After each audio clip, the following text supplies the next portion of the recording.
On July 6, 2026, the United States men's national team walked onto the field in Seattle for the biggest game their program had played in a generation. Nearly 67,000 fans, a home World Cup, a place in the quarterfinals on the line. And almost nobody was talking about the football. Because in the 5 days before that match, a single moment of contact between two players had spiraled into one of the most extraordinary controversies in the history of the World Cup. A controversy that reached from a referee's monitor in Santa Clara all the way to the Oval Office. A controversy that had Europe's football powers accusing FIFA of tearing up its own rulebook. A controversy that ended with an entire stadium watching a team collapse under the weight of it all. In this video, we break down everything that happened in the USA versus Belgium round of 16 clash at the 2026 World Cup. The red card that should never have mattered this much. The phone call from the most powerful man in the world. The rule buried deep in FIFA's disciplinary code that changed everything on a Sunday afternoon. The furious response from Belgium, from UEFA, and from legends of the game. And the 90 minutes in Seattle where all of it came crashing down. By the end, you'll understand why one former FIFA president looked at this whole saga and publicly asked where the sport is even heading. And why, for many people around the world, this match changed how they see the World Cup itself. But to understand how it all fell apart, you first need to understand just how much this tournament meant to the United States. The 2026 World Cup was supposed to be American soccer's coming out party. The tournament was co-hosted by the United States, Canada, and Mexico, with the majority of matches played on American soil. The United States men's national team arrived with arguably the most talented roster in its history. Players starring at top clubs across Europe. Christian Pulisic, Weston McKennie, Tyler Adams, and leading the line, Folarin Balogun, the Monaco striker who would become the face of everything that followed. On the sidelines stood Mauricio Pochettino, the celebrated Argentine coach who had managed Tottenham, Paris Saint-Germain, and Chelsea. A name-brand manager for a team with name-brand ambitions. And for a while, it worked. The Americans went 2-1 in the group stage, beating Paraguay and Australia before dropping a meaningless final match against Turkey with qualification already secured. Then came the round of 32 and a 2-0 victory over Bosnia and Herzegovina in Santa Clara. It was the program's first World Cup knockout win since 2002. Only the second in its modern history. The host nation was buzzing. The quarterfinals, something the United States men had not reached in 24 years, suddenly felt within touching distance. But that win over Bosnia came with a price. A price nobody could have predicted would grow so large. It happened in the 64th minute. Balogun, who had already scored the opening goal that night, challenged for a ball with Bosnian defender Tarik Muharemovic. The two players came together. Balogun's boot came down the defender's leg and landed on his ankle. The referee, Rafael Claus of Brazil, saw the contact live and played on. No foul, no whistle, nothing. Then the video assistant referee intervened. The VAR recommended an on-field review, judging that Balogun's challenge had been dangerous. Claus walked to the pitch-side monitor, watched the replay in slow motion, and came back with a red card for serious foul play. Balogun was off. The Americans played the final 26 minutes of regulation and 10 minutes of stoppage time with 10 men, held on, and won.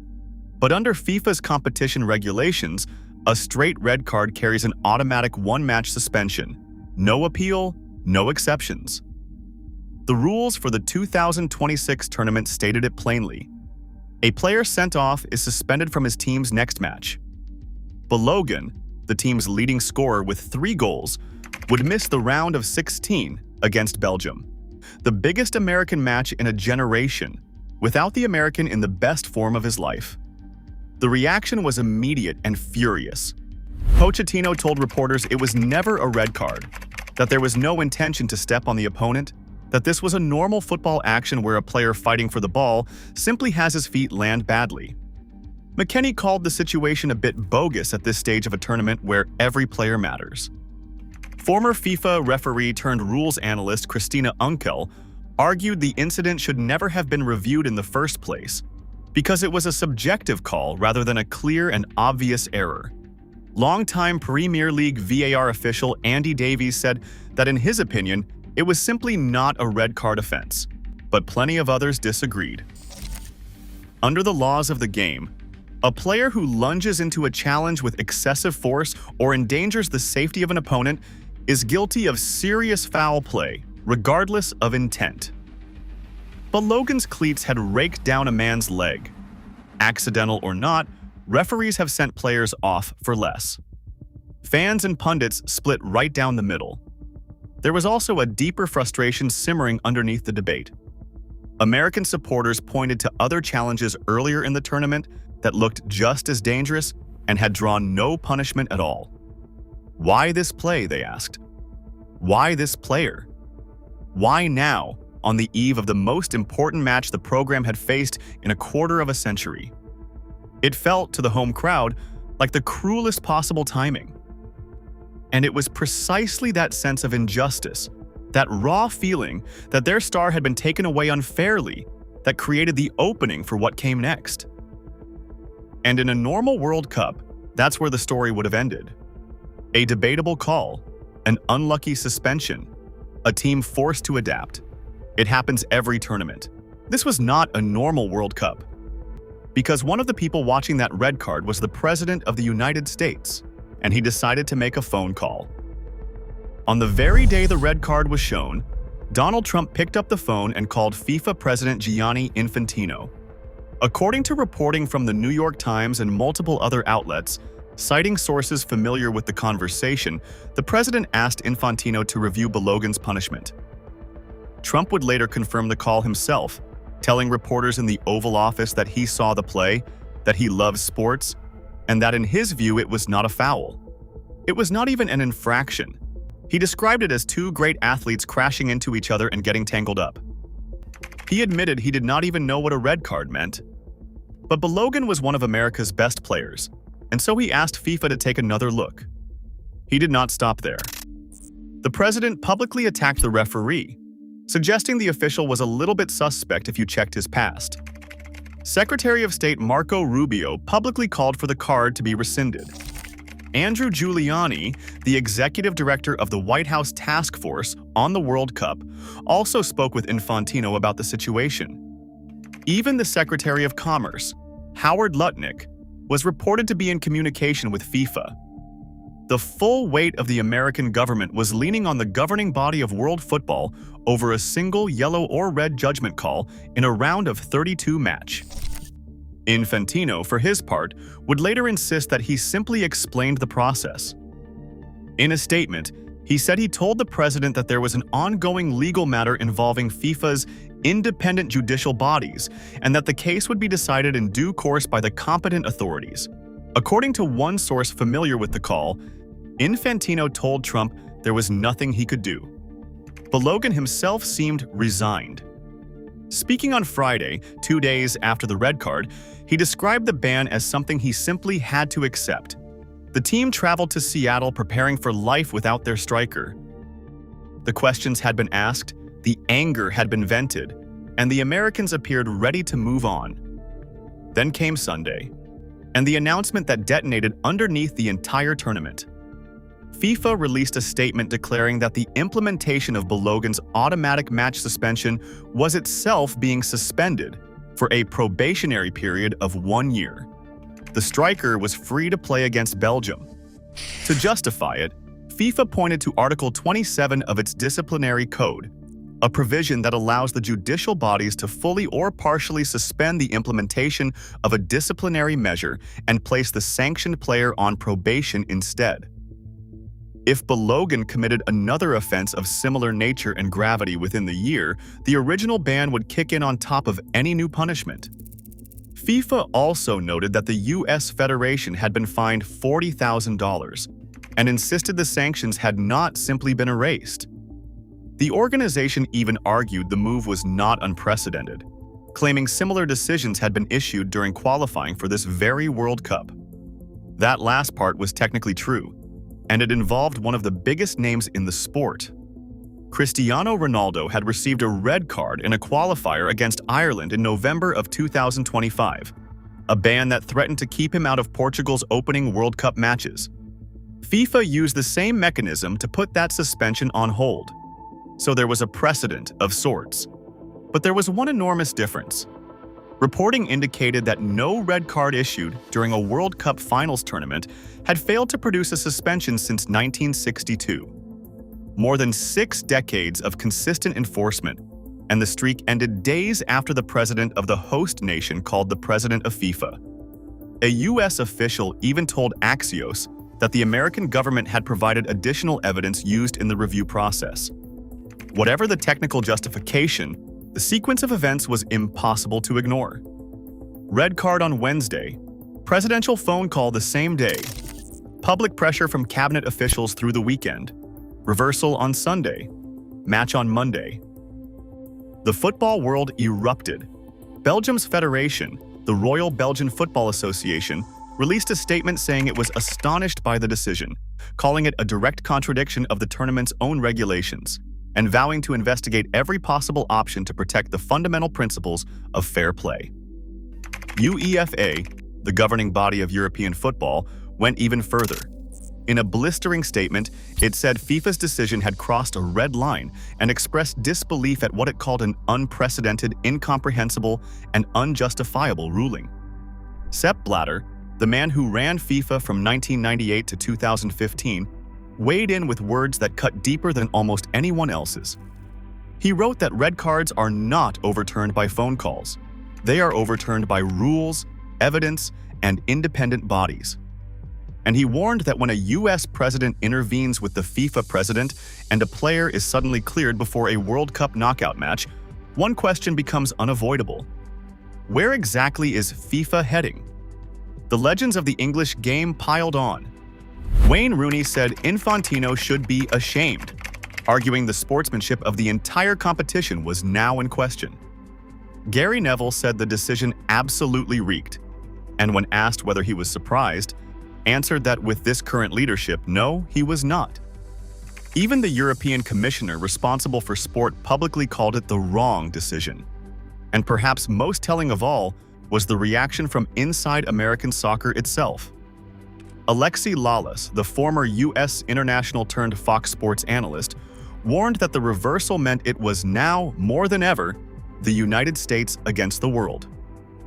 Any sympathy, affinity, or benefit of the doubt from the rest of the planet, he wrote, had just gone out the window. Some voices even suggested Balogun should refuse to play, or that Pochettino should leave him out of the lineup on principle. The Americans did no such thing. U.S. Soccer said it was pleased with the outcome. Pochettino called it a fair decision, insisting the punishment had been far too heavy for an unintentional foul, and stressing that his team were not the villains of this story. Pulisic called it a boost, and Balogun himself posted a picture on social media standing in front of the fans, soundtracked by a famous Michael Jackson song about being bad. The president took to his own social media platform to thank FIFA for doing what was right and reversing what he called a great injustice.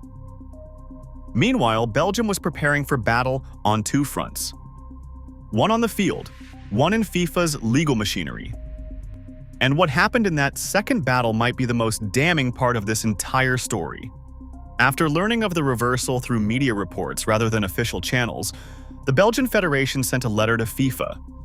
It asked for 3 simple things: a copy of the actual decision, an explanation of the process that had been followed, and the referee's report. According to Belgium, FIFA's only response was to declare that this letter itself constituted a formal appeal, appoint a judge, and give the Belgians just hours to complete their case. No documents were provided. No reasoning was shared. Then, on Monday, just hours before kickoff, the FIFA Appeal Committee ruled the Belgian challenge inadmissible. The stated grounds were that the Belgian Federation was not a party to the original disciplinary proceedings and therefore had no standing to appeal at all. FIFA noted that the chairperson of the appeal committee, an American named Neil Eggleston, was not involved in the decision, which was instead signed by committee member Salman Al-Ansari. The Belgians were incandescent.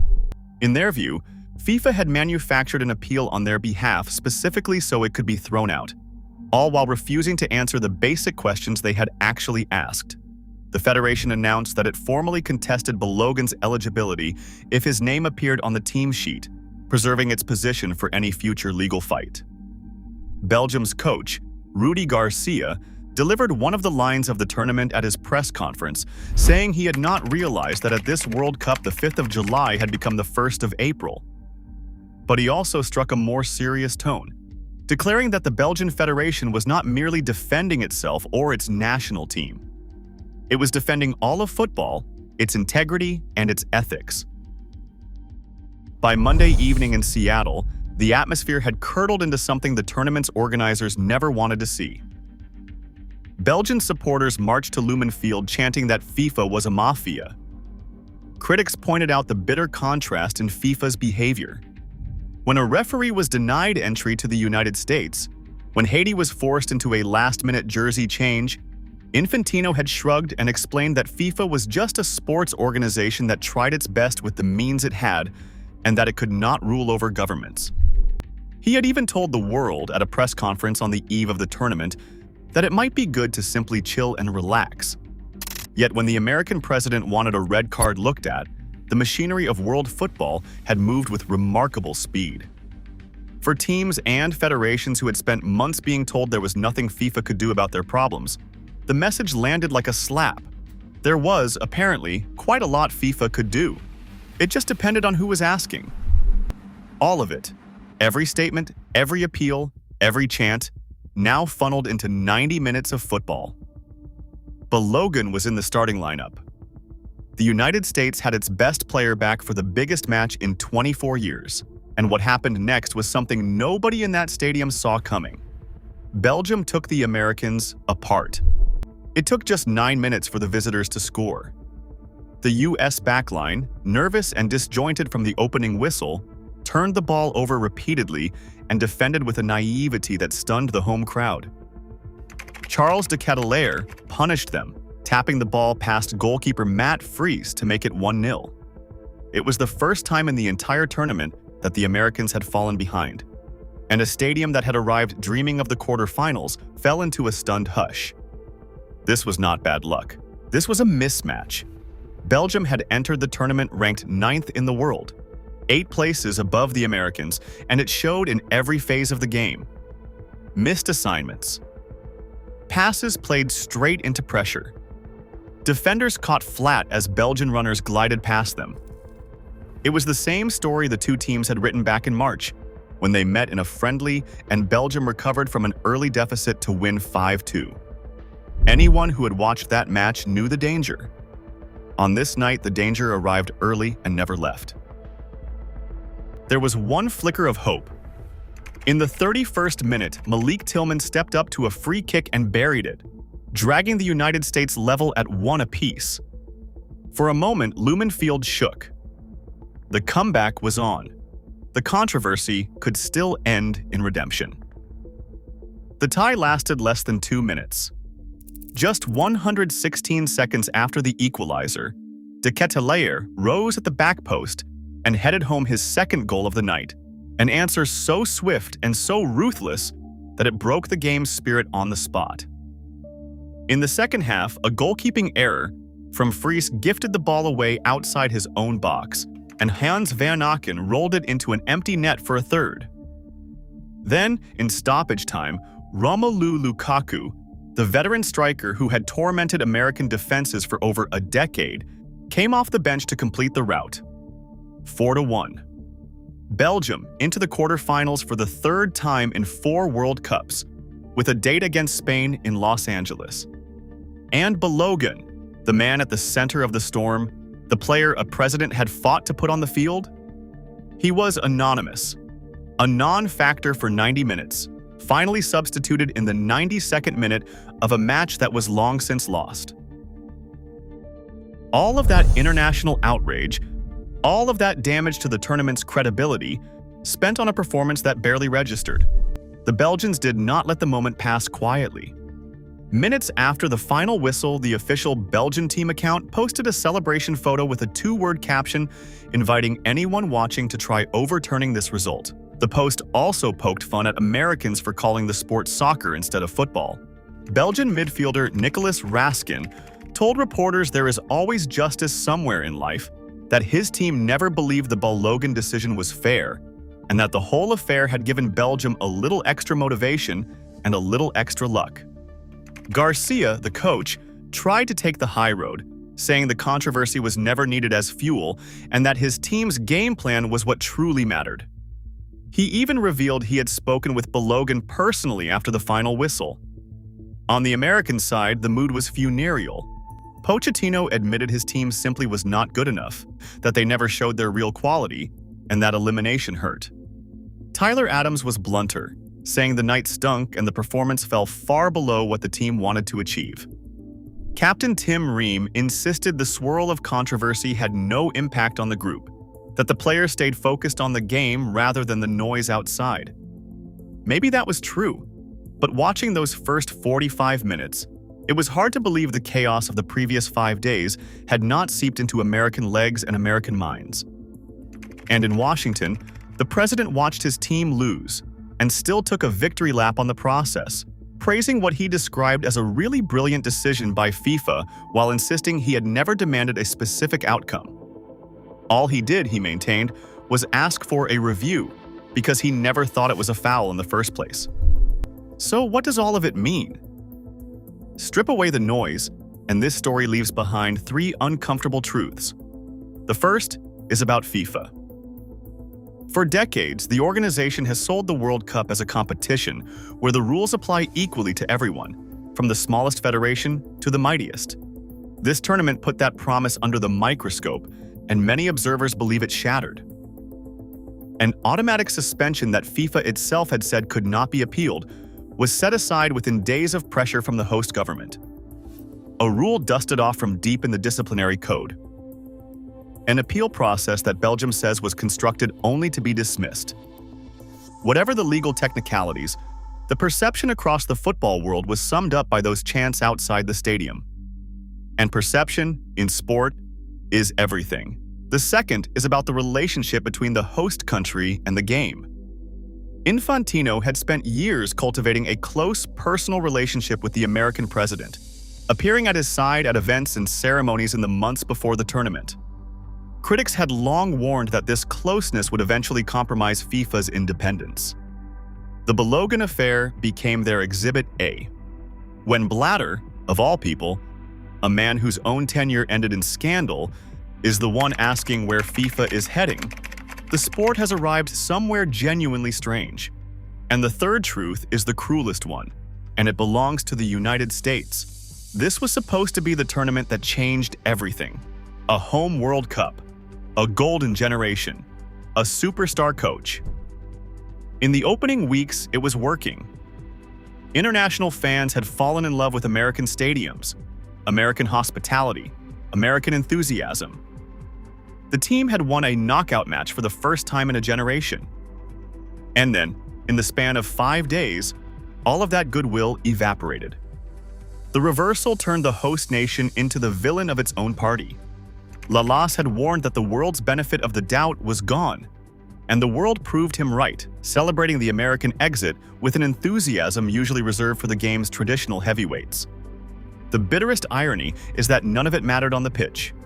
Balogun played, and Belgium won anyway, comfortably. If the suspension had simply been served, the United States would have lost with dignity intact and a clear conscience. Instead, the team lost the match, lost the moral high ground, and lost the story of its own World Cup, all at the same time. The greatest opportunity in the history of American men's soccer ended not with a heroic run, but with an asterisk, an argument, and a 4-1 scoreline that no phone call could overturn. And then there is the precedent. Because the Balogun ruling did not just decide one match, it opened a door. Every federation at every future tournament now knows that an automatic suspension, the kind that has been enforced without exception at World Cups for more than 60 years, can be set aside in 72 hours under the right circumstances. The next time a star player sees red before a knockout match, his federation will point to Seattle. His government might pick up a phone. And FIFA will have to explain why the rule that bent for the host nation in 2026 cannot bend again. That is the thing about breaking a precedent that stood since 1962. You only get to break it once. After that, it is simply gone. Belgium moved on to face Spain. FIFA moved on to the quarter-finals, hoping the noise would fade. And American soccer was left to sit with a question that will linger far longer than this tournament. Not whether the red card was fair, not whether the reversal was legal, but whether the people running the sport and the people running the country understood that some victories are not worth the cost of winning them. If you enjoyed this breakdown, hit the like button and subscribe for more deep dives into the biggest stories in world football. Until next time.